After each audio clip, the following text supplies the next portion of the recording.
Olá, sou Maximiliano Martins Pinheiro, estou cursando doutorado em Sociologia Política e eu vim apresentar aqui o tema pela transparência no processo seletivo da pós-graduação estrito sensu, uma medida necessária e transformadora.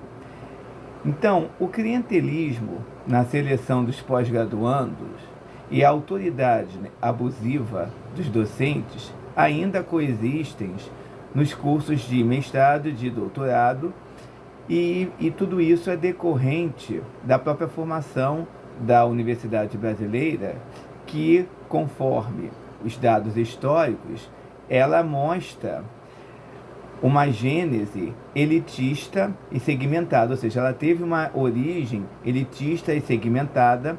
Foi também um processo muito tardio, porque as universidades brasileiras começaram muito depois, né? E muitas vezes o processo seletivo, né, dos alunos da pós-graduação estrito sensu, eles refletem esses resquícios culturais que foram deixados pela trajetória histórica da universidade brasileira. Então, quais são esses resquícios, né?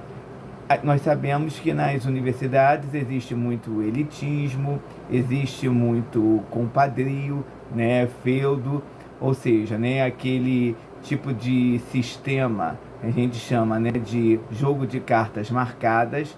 Então, existem várias lógicas ali dentro que permitem a exclusão e a falta de transparência no ambiente universitário, embora tenha havido mudanças ultimamente, né, sobretudo com as ações afirmativas. Então, o processo seletivo dos discentes nos cursos, né, de mestrado e doutorado, muitas vezes eles não contemplam as diferentes perspectivas de pesquisas que são propostas por diferentes segmentos da sociedade, ou seja, né, pessoas que vêm de diferentes espaços escolarizados e comunitários, reforçando a desigualdade no acesso da pós-graduação estrito sensu. Então, por essas razões, o objetivo dessa comunicação, ela tem como proposta principal reforçar a necessidade de transformar o processo seletivo dos discentes nos cursos de pós-graduação estrito sensu, por meio de algumas estratégias que podem permitir uma melhor transparência e diversidade no meio acadêmico. E essas estratégias são, que eu listei aqui, na verdade isso são propostas, tá? Entendam isso como propostas e não como dogmas.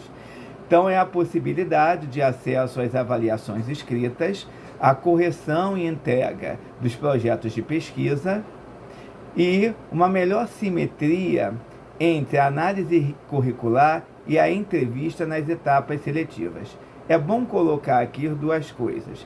Primeiramente, o aluno, em algumas universidades, ele pode fazer o pedido de revisão de provas, mas nesse caso, independente desse processo de revisão de provas, eu acho que esse acesso às provas escritas, ele deveria ocorrer.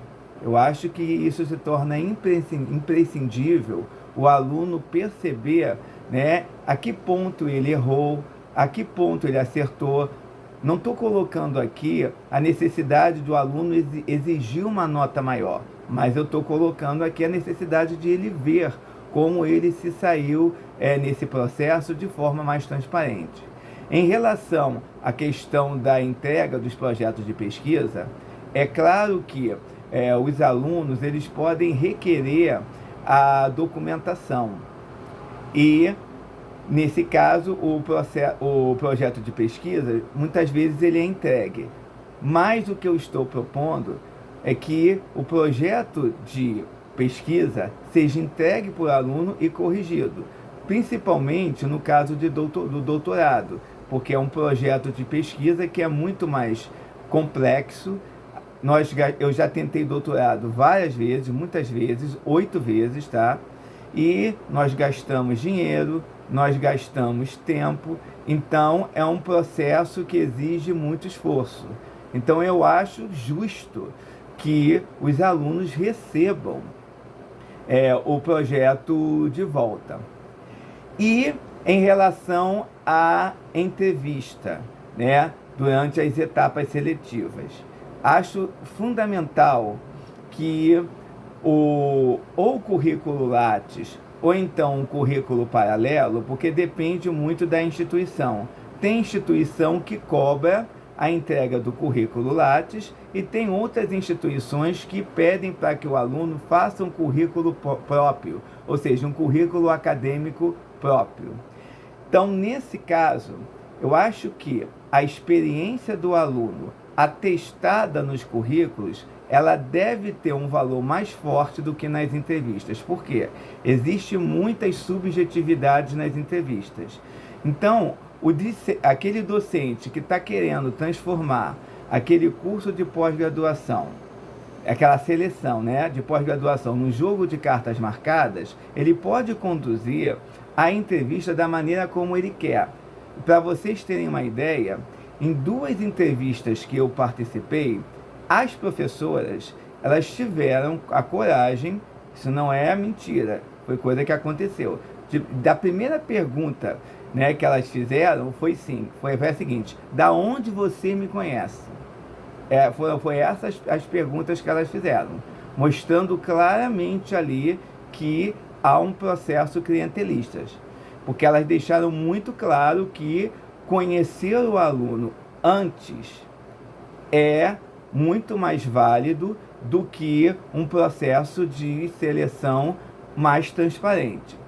Outra coisa também, eu já participei de uma seleção em que a banca praticamente não perguntou nada a respeito do meu projeto. As perguntas que eles fizeram foram as seguintes: se eu conhecia algum professor que poderia me orientar no doutorado, como eu soube do processo seletivo do doutorado naquela instituição e como a biblioteca daquela universidade pode me ajudar na realização do meu projeto. Foram praticamente essas perguntas. Não perguntaram nada do meu projeto. Então, devido a essas experiências que eu tive, acho que é primordial colocar a experiência concreta do aluno como acadêmico, dá um peso maior do que a própria entrevista. E essas medidas, né, que aqui no caso eu estou propondo, elas são muito importantes. Por quê? Porque hoje nós vivemos numa época de muito negacionismo científico. E uma das coisas que alicerçam esse negacionismo científico é justamente essa crítica que se tem às universidades. O fato delas, muitas vezes, se comportarem como torres de marfim. Então, se nós estamos vivendo num processo de negacionismo científico, né, devido aos fatores políticos que vocês conhecem muito bem, não vou aqui entrar nessa seara política, mas se a ciência está vivendo uma crise, se a produção científica está vivendo uma crise, é primordial que a universidade mude a sua compostura, sobretudo na seleção dos cursos de pós-graduação stricto sensu. Então era tudo isso que eu tinha para colocar, tá? Muito obrigado.